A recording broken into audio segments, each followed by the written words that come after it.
It was billed as the world's largest public healthcare scheme. Ayushman Bharat, also dubbed as Modi Care, has completed 100 days. The aim was to provide health insurance coverage of 5 lakh rupees every year to more than 10 crore poor families. No limit on the size of the family or the age of the patients. 100 days after the rollout, 7 lakh people have benefited to the tune of 935 crore rupees. This according to government data. Nearly 16,000 hospitals have signed up for the scheme, and 55% of those are private hospitals. The scheme has given states the flexibility to decide their own mode of implementation. 33 states and union territories are on board so far. Delhi, Telangana and Orissa are yet to sign up. While the scheme has taken off, some concerns remain. Less expensive procedures are seeing more demand, highlighting the need for more super speciality hospitals to be brought under the scheme. The Indian Medical Association has pointed out that same medical procedure under the Ayushman Bharat scheme costs less than the government's own central health scheme. So they want rates to be aligned so that more hospitals can come on board. Another key concern is the rise in fraud, website and apps that dupe beneficiaries. So far, the government has busted over 60 fake apps and 50 websites, highlighting the needs for more checks and balances. In a bid to improve oversight, the Cabinet has decided to set up the National Health Authority, which will be an autonomous body and will not come under the ambit of the Health Ministry. The CEO of the NHA will have similar powers to that of a secretary to the government, so pretty much will be able to decide on matters related to pricing, etc. To discuss the hits and misses of the Ayushman Bharat scheme, we're now joined by Dinesh Arora, the Deputy CEO of the National Health Agency, Sangeeta Reddy, she's the Joint Managing Director of Apollo Group of Hospitals, and Anil Goyal, Joint Secretary of the Indian Medical Association. Sangeeta and gentlemen, appreciate you joining us here on CNBC TV 18. Dinesh Arora, let me start by asking you, 100 days as far as Ayushman Bharat is concerned. I read out the data that the government has put out.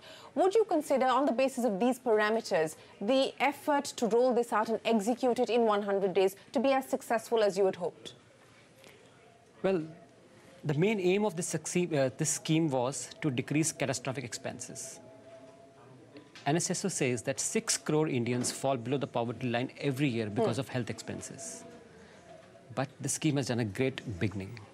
Every 13 seconds, a patient is getting treated. Every 2 seconds, a card is being made. Of all the expenses, 77% of the expenses have gone for treatment of tertiary illnesses, which actually cause catastrophic illnesses. So it is a good beginning.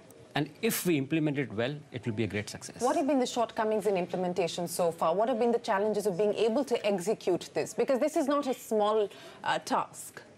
You know, when you implement a scheme of this size, the world's largest public health scheme, there will be challenges. There are 29 states on board which are implementing. 33 states have signed MOUs.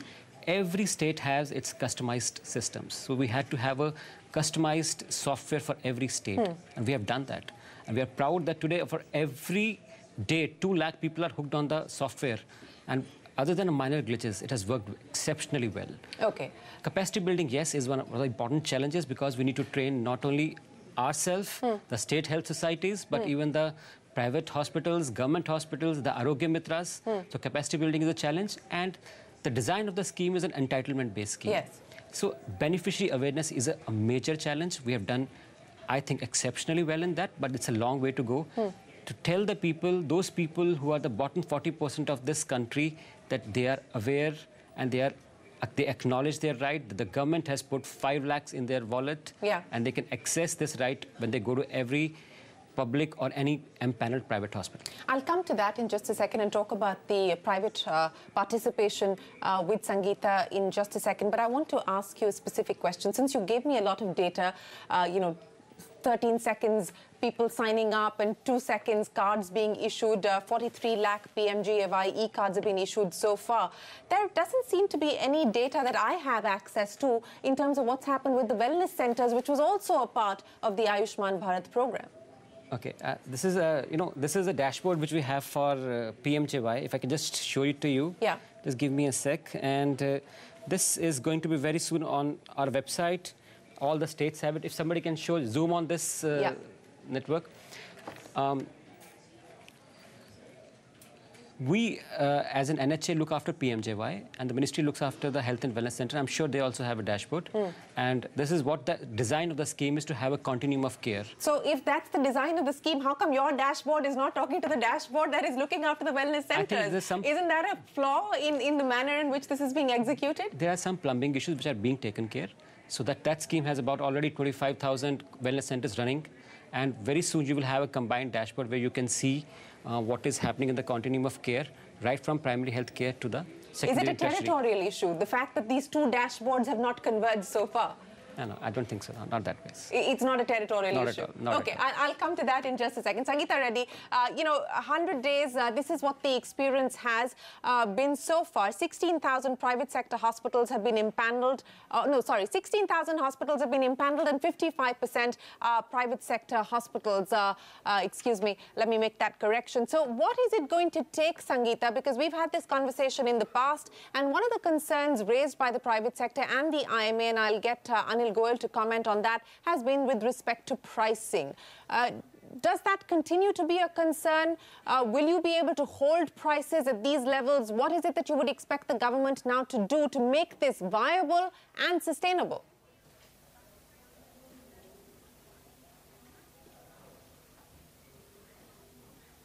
So clearly, Shireen, first of all, Happy New Year.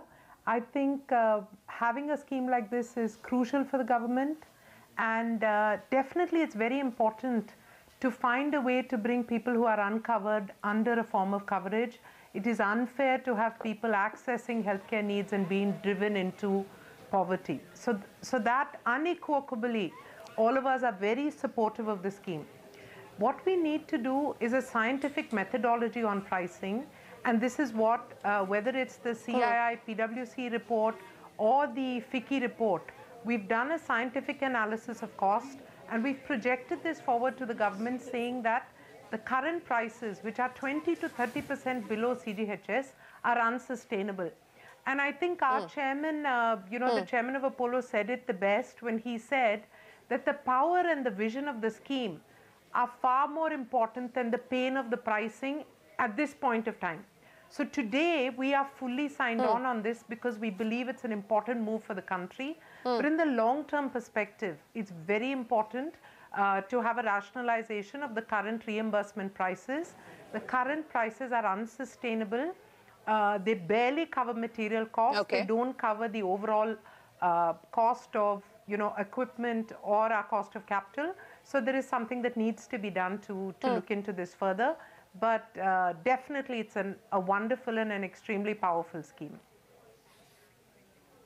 Oh, absolutely. There's no taking away from the fact that this is an idea whose time has come and one that is much needed. But I want to pick up on that point that you made and go to Anil Goyal with that of the Indian Medical Association. Mr. Goyal, Sangeeta Reddy, they're saying that as per the projections of industry, the current costs are not sustainable. They're not viable in the long term. In fact, to use the word that she used, the pain of pricing will perhaps be absorbed by industry today, but not in the long term. I don't know what that means, whether this means that industry is willing to take the hit for the next few months, the next 3 or 4 months, post the elections, maybe not. I don't know. I'm speculating. But is that your view as well, Mr. Goyal, that these prices will not hold for the private sector and hence private sector participation will be poor?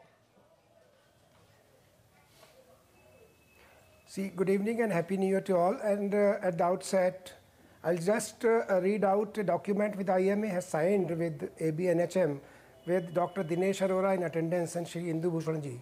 IMA to partner with NHA for implementation of ABNHM. That means IMA welcome this scheme of Prime Minister. This is an extremely good scheme for the 50 lakh people of this country. Yeah. But the package rates, as it was written, is an evolving process. And IMA, in coordination with CII and FICCI, has given representation of package rates. And what is the package rates? These package rates includes, say, in 5 to 7 days, including doctors' visits, including the room rent, including the consumables and investigations. And this is coming out to be less than 25 to 30% of the cost. I'm not talking of the price. This is, we have done the costing analysis at IMA, and FICCI, CII has done separately. All of us has given the memorandum and writing the rates. these package rates are unsustainable. Okay. And other than that, the IMA is also saying Okay. there's lots of exclusions. Like in the cesarean case, they are asking for if it is not being referred, if a patient of pregnancy is being admitted, then when will you take, it is a matter of few minutes that you have to do a cesarean or 10 minutes. You can't take reference. So these exclusions has to go. What is there in package rates, the inclusions and exclusions has to be defined very, very clearly. Other than that, what we are saying is primary health care. That means the OPD. That should also come under MBNHM. And fourth thing is these wellness centers, as you said. What we are saying, IMA is ready to partner those wellness centers and can provide MBBS doctors. What we are saying in wellness centers, there should be MBBS doctors. So these are the 4 issues. And other than that, there are procedural issues like grievance redressal, and then Arogya Mitra and all. I'll come to that in just a second. There's a whole host of issues. Okay. Okay, there's a whole host of issues that both you and Sangeeta Reddy have raised. So let me go to Dinesh Arora with some of them. Let's address the pricing concern. This was addressed by industry even before the scheme was launched, that the rates that you were formulating were not going to be sustainable in the long term. You've done 100 days, the feedback continues to be the same. Now that you do have independence in that sense from the Ministry of Health, is there a plan to review the pricing of packages? Okay, let me tell you, the proof is in the pudding itself. 16,000 hospitals have already joined, of which 9,000 are private hospitals. And many of the tertiary surgeries are being done in the private sector. It's not about number game, Sheen. When you see a person from Jharkhand coming to AIIMS with a hole in his heart, not able to get treatment for 3 years, but with Ayushman Bharat getting his treatment, even getting the reimbursement back. You have cases in Uttar Pradesh, people were not able to walk because of spinal surgeries, were not able to afford. They went to an Agra Pushpanjali hospital. No, I'm coming back to it. No, I'm saying what she said, the pain, it's not the pain, it's a gratification of those. Sure, that's... No, Sheen, let me come to it. But she's answerable to her shareholders as well, Sheen, I just want to say something. These were those patients which never could afford healthcare. I agree. These are the unmet needs. They were the unmet needs. They were not the paying customers for any of the private sector. 2, we have 16,000 hospitals already impaneled. 3, we fully stand with what IMA we signed with. Yesterday's historic step is a step towards that. NHA gets the authority now to decide the packages as well as the ceilings as well as the rates. We will work out a process, especially with Department of Health Research. We are already in talks with PGI. We have an economist there who is working with us for determining the costing. Some of the costs we agree and concede that may not be reflecting the market prices, especially in metro towns, and we are working towards it. Okay, so that there is an acknowledgement that the pricing, at least in some packages, is not sustainable, and you are working now... Especially in metros. And, you know, what we require is a gradation of hospitals. It can't be the same for a 30-bedded hospital and, say, a JIC or a JCI or an NABH qualified 500-bedded hospital with super speciality. So we need to bifurcate them where the super specialist treatments could be done, and then perhaps work out a gradation of hospital based on their quality services, a ranking, and then give a price according to that. So how soon do you believe you will be able to review this and actually put this into implementation? Shri, I must concede this will not be ad hoc. It will be an overall exercise, and we will go to the authority. We have a governing board of the authority chaired by the Honorable Health Minister. We will go with a proposal very soon. And I can assure you one thing on behalf of CEO NHA, that we will consult all the stakeholders, including IMA, including super special hospitals, and the process will start very soon. Okay. Sangeeta Reddy, you've heard what Dinesh Arora has to say, that they concede that at least as far as the metros are concerned, the pricing of the packages currently perhaps is unrealistic, but they're open to review. So is that giving you some succor, some relief about the way ahead?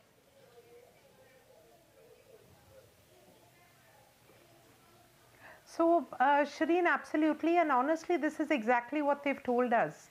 And what I said was that the power of the vision supersedes at this point of time the pain of the pricing.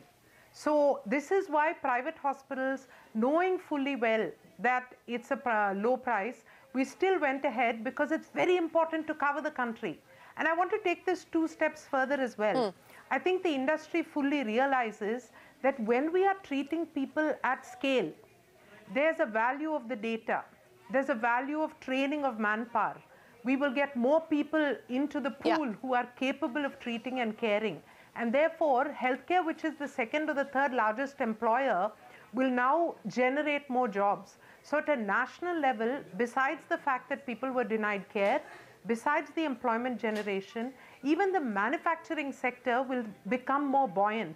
So medical consumables and medical equipment will be manufactured in India, and that will overall help in bringing down the price for everything.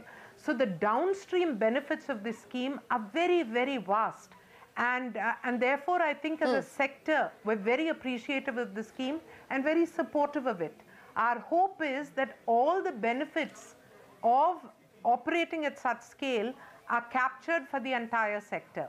And these are the discussions, I mean, whether it's Dr. Arora or Niti Aayog or Health Ministry, everybody has met us individually and the delegations. They've assured us of the pricing, that it'll be revised. So, and that's why so many of us have come forward and really supported this ideology of the Prime Minister.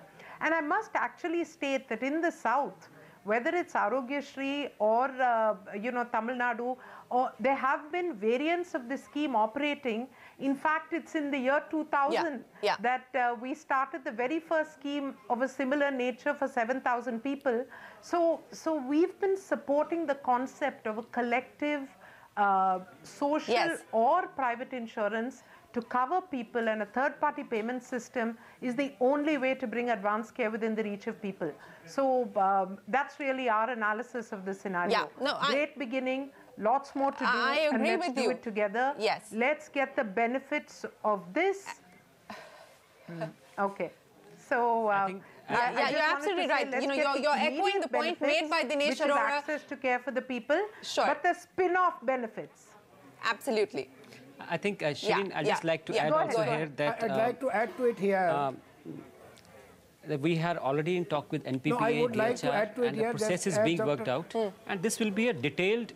I'm coming to you, Mr. Goyal, I'm just coming to you, sir. Shireen, this will be a detailed exercise with a due process, full, with all consultation of all the stakeholders, with full transparency. We'll put them on the comments on the website, collate them, do it. I have also one request here that even private sector also needs to change their strategy. It has to become a high volume, low profit game rather than a low volume and high profit game.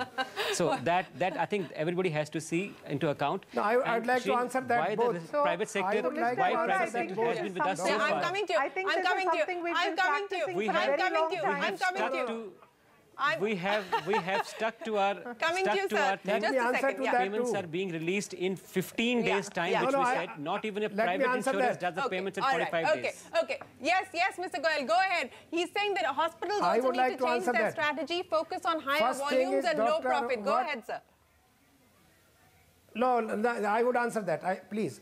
What Dr. Arora is saying is not right. Large volume means large amount of expenditure. We need to give the quality services. It does not mean that large volume means that you will have more profits. It is not like this. We are ready to work on low profit. Even we are ready to work on no profit.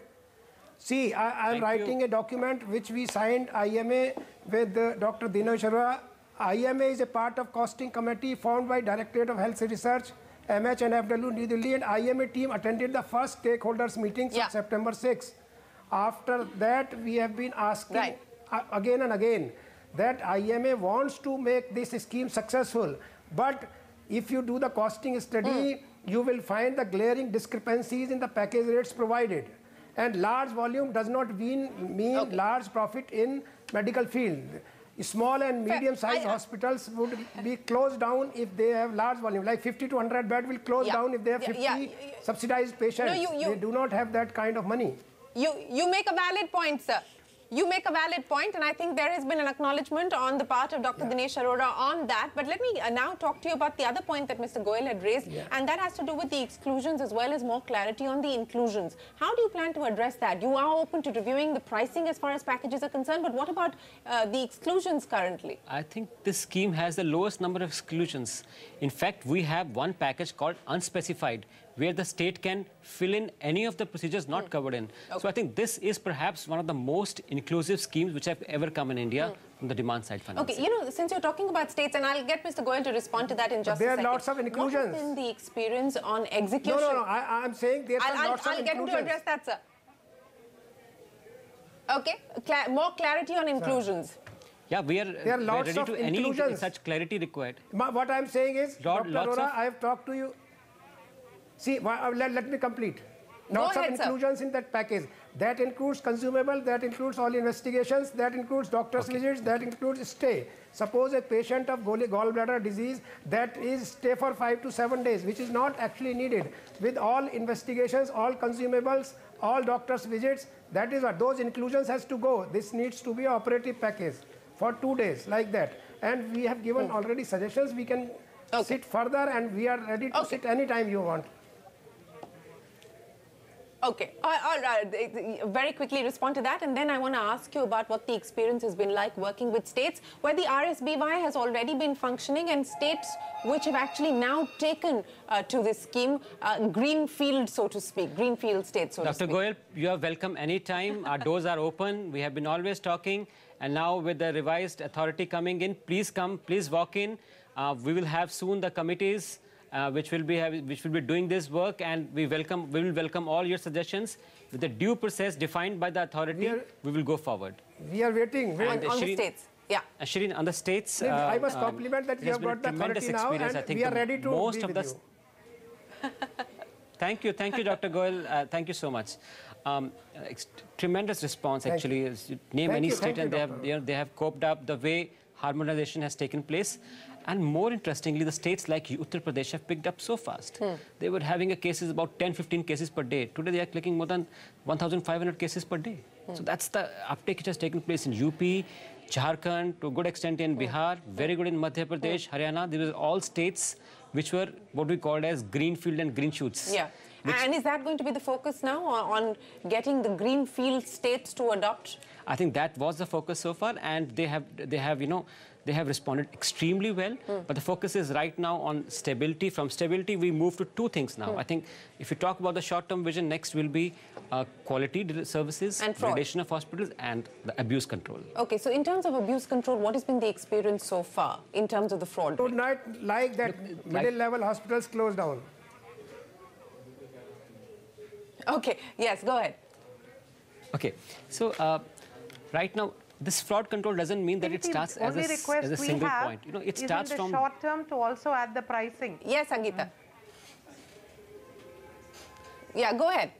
We thought pricing will be an ongoing, and it's going to have. Shireen, was that in the short term, to kindly in your short term plan. So, Dr. Arora, my only request was in your short term plan to also add what you had already committed to, which is the pricing revision. Pricing revision will have, Shireen, a process. Sangeeta, please bear with me. It has to be a process, and we will start the process soon. It will do take its course, but you will be comforted with the process of how we started in a very transparent way, accountable way. We are completely cooperating with you. Doctor, absolutely, Arora, absolutely. And I am fully aware. I must say that Apollo hospitals... Time frame. Dr. Dinesh Arora, time frame is what industry is looking for. So give me some sense. 3 months, 6 months, what is it going to take for you to be able to deliver on a commitment that you've already made to them? We will start working on the pricing. Yes, time frame. With the consultation, so there are 1393 packages. There are 23 specialties. And we are convinced that it cannot be a increasing price of one and decreasing price of the other. Okay. What we are saying is harmonization of prices will start. Okay. And we will have, after the board meeting, the first board, yesterday the authority has been formed. So once the board gives us a mandate to do that, we'll have some subcommittees come up with the proposals, consult with everyone, and go back to the board. It will take some time, but it will be a very transparent consultative process. Well, he's not, I cannot pin him down to a time frame just yet. No, I have one suggestion, Dr. Goyal, very quickly. No, just one suggestion. One suggestion. You don't talk about thousand procedures. Just talk about 150 most common procedures first, sir. Only 150 most common procedures which are being done all over the country, not 1,000 procedures. Yeah. I am suggesting take those 150 procedures. We can give you the names, and you also have those names. NHA has given most found out most common 150 procedures. That's the correct approach, actually. Yes, I think he would. Yeah.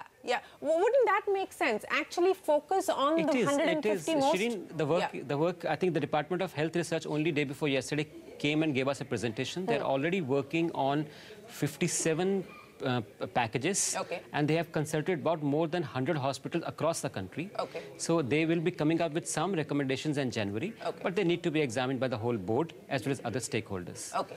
Very quickly on the abuse control, what has been the fraud rate so far in the first 100 days, and what are you going to do about it? So as of now, we are still generating data, so I will not be able to say what has been so far, but the steps have been taken. Now, of all the other steps, like we have pre-authorizations, with the package rates are already defined, we have a call center functioning, we're getting about, so far, about 12 lakh calls, and grievance redressal portal also on, as well as on the call center 14555. We've also signed up with 5 top companies of the world. Okay. Optus, SAS, Lexis, and these companies are going to do proof of concept for us for 1 month. Okay. On how do they build on triggers, which can check whether suspicious activity is happening. Okay. And based on that, the preventive steps can be taken or the deterrent steps can be taken. Good thing is with authority coming, now the authority will have a clear mandate to not only issue directions of protocols, of the minimum documentation, as well as taking the penal action against them. So that's perhaps one of the biggest things.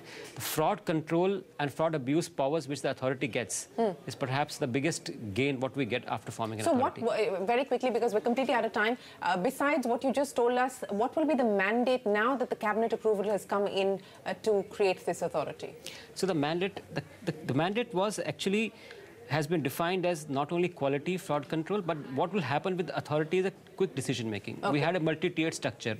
Now we have one board headed by the Honorable Minister, with the CEO, Niti Ayog, Secretary Expenditure, Secretary Health, and domain experts. Right. And with giving representation to the states, a quicker decision making, and perhaps much more accountability and transparency. Okay, very quickly, in terms of allocation, you know, you're doing what, an average beneficiary about 13,000 rupees at this point in time, if I go by your numbers.